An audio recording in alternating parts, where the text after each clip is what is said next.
It's 6:53, time for the morning sprint. Breaking news out of Sauk County this morning. A man is dead after he was hit by a car on Highway 12. Sauk Prairie police say he was walking across the highway when it happened. Witnesses on scene tried to save his life, but he died later at the hospital. The driver involved in the crash was not injured and is reportedly cooperating with investigators. Also breaking overnight, Sun Prairie police say they're looking for someone who ran away from a traffic stop. This happened last night at about 8:15.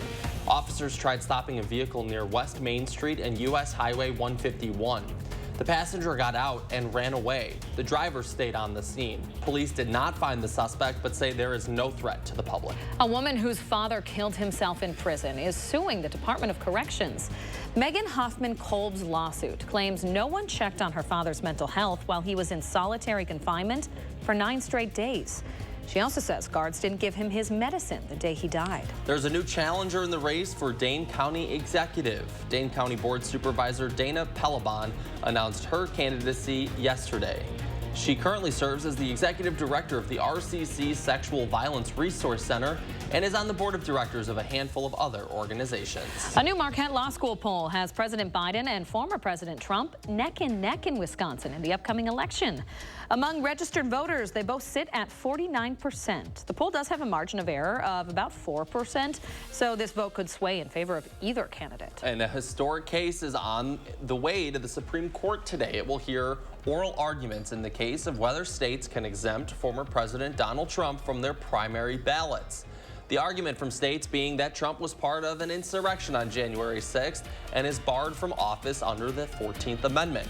Trump's legal team will argue he was not an officer of the U.S. as the president. The Green Bay Packers are officially looking for their new CEO, Mark Murphy.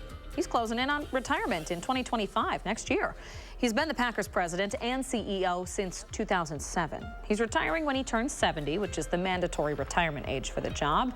The search to replace him should take between 6 and 9 months.